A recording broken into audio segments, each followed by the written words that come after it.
Eu sinto, cada vez mais, como se o divino masculino estivesse tentando me esmagar, me sufocar, como se estivesse subindo, crescendo, se impondo de uma maneira que não consigo mais ignorar. Ele não está mais apenas ao meu lado, ele está subindo, tentando me ultrapassar, querendo dominar o que é meu, a minha essência, minha energia. A cada passo que ele dá, sinto que me é tirado algo. A minha liberdade, a minha paz, a minha voz. Ele se tornou um perseguidor e está me forçando a me encaixar em padrões que não foram feitos para mim, que não representam o que eu sou de verdade. Eu sempre acreditei que o divino masculino fosse algo que complementasse a minha energia, que trouxesse equilíbrio entre o que sou e o que ele é.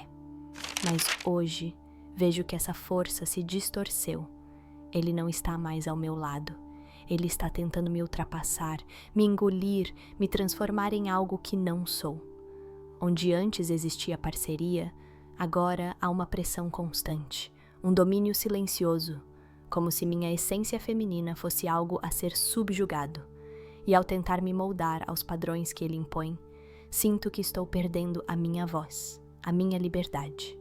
O divino masculino se tornou um perseguidor, tentando apagar tudo o que é meu, e eu me vejo lutando para não desaparecer nesse turbilhão. Poder e dominação histórica. O que eu vejo hoje não é algo novo, e talvez seja por isso que dói tanto. O divino masculino, por séculos, tem sido a força que governou, que ditou as regras, que controlou tudo ao seu redor. Ele não foi criado para ser uma energia de equilíbrio, mas de dominação.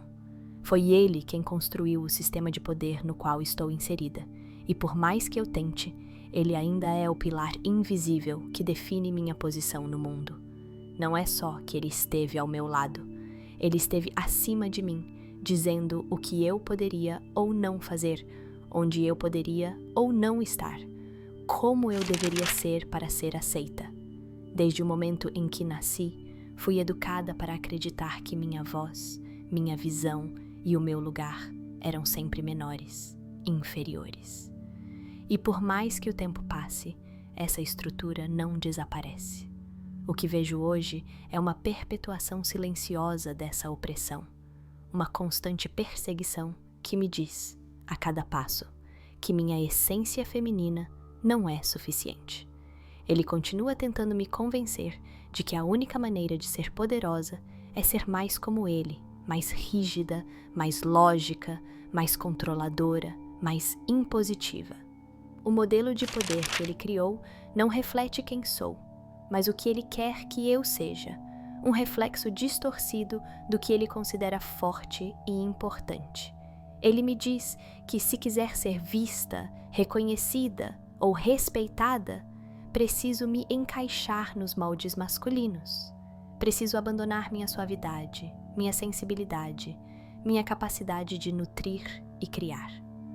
Mas o que ele não percebe é que, ao tentar me dominar, ele está apenas me afastando do que realmente sou, da minha verdadeira força, que nunca esteve na dominação ou no controle, mas na minha essência feminina. E embora ele tenha feito isso por séculos, algo dentro de mim se recusa a aceitar esse modelo. Ele tenta me esmagar, me silenciar, mas a cada tentativa vejo mais claramente que a verdadeira força não vem da opressão, mas da minha liberdade de ser quem sou, da minha capacidade de me conectar com minha verdadeira energia. Criação de ideais de masculinidade tóxica.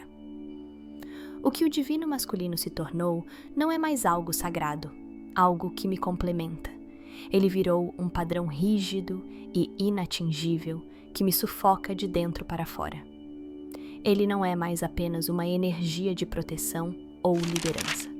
O que vejo hoje é um reflexo de masculinidade tóxica, um modelo de homem que é forte apenas porque nega sua vulnerabilidade, que é seguro apenas porque reprime suas emoções. Esse modelo me diz o tempo todo que para eu ser considerada forte, para ser aceita, preciso deixar de lado qualquer fraqueza, qualquer traço feminino que mostre sensibilidade, empatia ou emoção. O divino masculino passou a ser sinônimo de controle, de invulnerabilidade, de dureza, e toda vez que tento ser quem sou, ele me lembra que a minha suavidade não é bem-vinda. A masculinidade tóxica não se limita apenas ao que é imposto ao homem. Ela se reflete na maneira como eu sou forçada a lidar com ele, a acreditar que, para ter valor, preciso me ajustar ao seu modelo.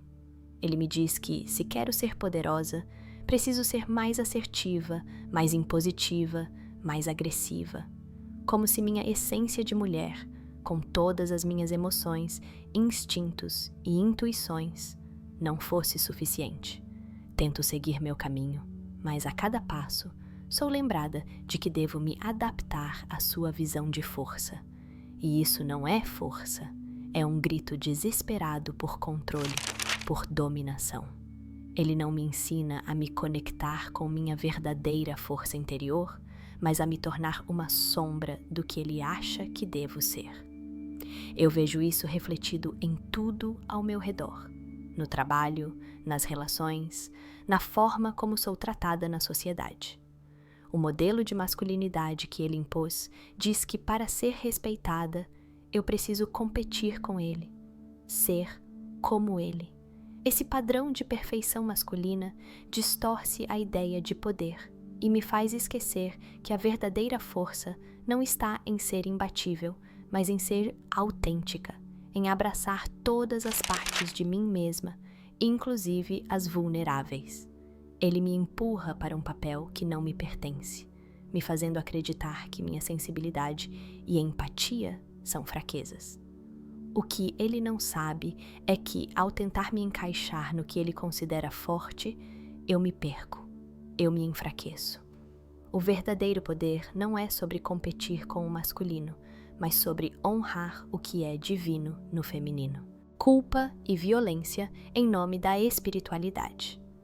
O que me dói profundamente é perceber como o divino masculino, ao longo da história, foi usado como uma justificativa para perpetuar a culpa e a violência em nome da espiritualidade. Ele, que deveria ser um símbolo de proteção e equilíbrio, foi distorcido para servir a um sistema que se utilizou da espiritualidade para oprimir, controlar e submeter. A ideia de que a vontade divina estava necessariamente ligada à força masculina fez com que, durante séculos, muitas de nós fôssemos levadas a acreditar que a subordinação era nossa obrigação espiritual, que nossa liberdade e autonomia eram pecados a serem corrigidos.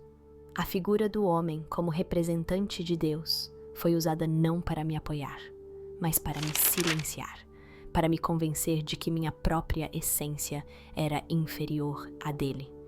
A culpa, uma emoção que deveria ser construtiva, foi transformada em um peso esmagador.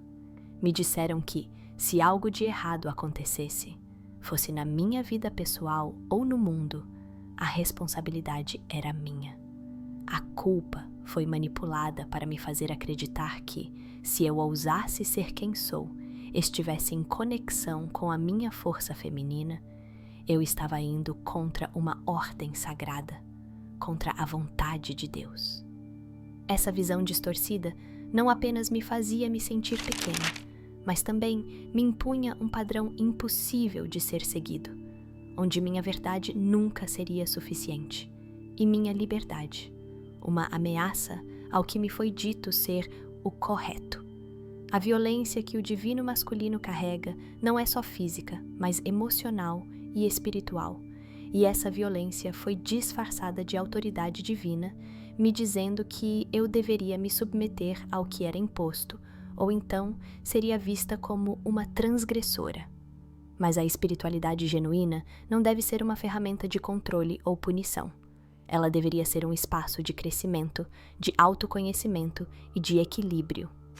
A verdadeira espiritualidade não é sobre a dominação de um sobre o outro, mas sobre a parceria entre energias complementares, a troca, a harmonia. No entanto, O que me foi ensinado por tanto tempo foi uma visão distorcida de Deus, uma visão onde a espiritualidade se tornava uma arma para me manter no lugar, me mantendo submissa e culpada, ao invés de me elevar e me libertar. E a violência em nome da espiritualidade não foi apenas uma questão de crenças e práticas, mas de estrutura social. Em nome de um Deus masculino, mulheres foram queimadas na fogueira, perseguidas e punidas por suas crenças e ações. Em muitos momentos da história, a religião foi usada como justificativa para um controle absoluto sobre o corpo e a mente das mulheres. A ideia de que a força masculina deveria ser reverenciada a todo custo resultou em um sistema onde mulheres foram punidas por se desviarem do papel submisso que lhes foi atribuído. Isso não é espiritualidade, é manipulação. Isso não é divino, é opressão. Eu me vejo agora tentando entender o que é realmente sagrado. Para mim, a verdadeira espiritualidade é aquela que respeita a minha liberdade, que me permite viver em harmonia com minha natureza feminina, sem medo de ser punida ou culpada. Não posso mais aceitar essa visão distorcida do divino masculino como um agente de controle. Não posso mais ser forçada a viver em culpa por algo que não fiz, por ser quem sou. O divino masculino deve ser uma força de equilíbrio, não uma força que usa a culpa e a violência como ferramentas para manter o poder. A verdadeira conexão com o divino é quando reconhecemos que todas as energias, masculina e feminina, têm um papel igualmente sagrado e que a espiritualidade nunca deve ser usada para nos dividir, mas para nos unir e nos empoderar. Fragmentação do masculino no mundo moderno. Hoje, eu vejo o divino masculino se fragmentando diante dos meus olhos, e a dor que isso causa é quase palpável. O que antes era uma força sólida, confiável, parece ter se desfeito em 1000 pedaços. Ele não é mais uma figura forte e imutável, como me disseram que deveria ser. No mundo moderno, o masculino está perdido em um turbilhão de expectativas, de inseguranças, tentando se reconstruir, tentando se definir, mas cada vez mais afastado daquilo que deveria ser sua verdadeira essência. Ele não sabe mais quem é. A pressão para ser o homem perfeito, o provedor, o líder, o guerreiro, tornou-se um fardo tão grande que ele não consegue mais entender o significado da sua própria força. Esse emaranhado de papéis e expectativas, em vez de proporcionar clareza, o faz se fragmentar, se dividir, e o que era uma energia de poder se torna uma sombra de si mesma. Essa fragmentação do masculino não afeta apenas a ele, mas a todos à sua volta, inclusive a mim. Vejo-o tentando se encaixar em um modelo de masculinidade que nunca foi feito para ele, e como consequência, ele acaba me competindo, me desafiando, me sufocando. Ele não percebe, mas está tão obcecado em provar sua superioridade, ou pelo menos tentar se afirmar diante de suas próprias inseguranças, que, ao invés de me apoiar, tenta me diminuir. O que ele não entende é que, em sua busca incessante por reconhecimento e afirmação, ele não está mais conectado com a sua verdadeira essência, e a força que ele tenta manifestar se perde em vaidade, em ego e em um falso poder que está longe de ser verdadeiro. Ele se perde naquilo que não é, ao tentar ser tudo o que a sociedade espera dele, enquanto eu, ao mesmo tempo, sou forçada a lidar com essa instabilidade. Vejo homens ao meu redor se perdendo na confusão do que significa ser homem no mundo moderno. Eles são pressionados a se encaixar em moldes que não foram feitos para eles, a viver de acordo com um conjunto de regras que não representam sua verdadeira natureza. Eles tentam ser o que não são, se esquecem de sua própria essência, e isso os enfraquece, os torna frágeis de uma maneira que não deveria ser. eles são levados a acreditar que ser vulnerável é uma fraqueza, que não podem sentir, não podem chorar, não podem expressar suas emoções sem parecerem fracos. E assim, em um mundo onde a força é confundida com dureza e controle, o masculino vai se desintegrando em um reflexo vazio, incapaz de se conectar com o que é genuíno. Essa luta interna que ele carrega, de tentar ser forte, mas sem saber como, de tentar se afirmar, mas sem entender por quê, se reflete em mim, pois me obriga a interagir com uma energia masculina instável, que me desafia e me empurra para um lugar onde não me sinto mais segura, onde não consigo mais ver a parceria, o equilíbrio. Em vez disso, sou confrontada com um reflexo distorcido de poder. No entanto, o mais doloroso é perceber que, enquanto ele tenta se encaixar em moldes que não são seus, ele me força a perder minha própria essência também. Ao tentar me moldar ao que ele acha que deve ser, ou ao que ele acredita que é a única forma de existir nesse mundo, ele acaba perdendo o que poderia ser uma verdadeira força, e ao mesmo tempo me impede de manifestar o que é verdadeiro em mim. Eu vejo isso o tempo todo, a busca desesperada pela perfeição masculina, que na verdade não existe. Ele tenta se moldar a um ideal que não pode ser alcançado, e cada vez que ele falha, ele se fragmenta ainda mais e me afasta de quem ele deveria ser. Ele não consegue se reconhecer, e essa busca constante por uma identidade que nunca é suficientemente boa me coloca em um papel onde também não posso ser quem sou de verdade. O que vejo, então, é uma crise do masculino, mas também uma crise que me afeta diretamente, porque, enquanto ele tenta preencher os vazios que carrega dentro de si, eu sou forçada a lidar com os resquícios dessa fragmentação. O masculino se fragmenta, se divide, e o impacto disso sobre mim é uma luta constante. O que me é dado não é um masculino saudável, uma energia de equilíbrio, mas um reflexo de uma luta interna que ele ainda não conseguiu resolver, até que ele encontre seu centro, sua verdadeira força, aquela que não vem da agressividade, da dominação, da rigidez.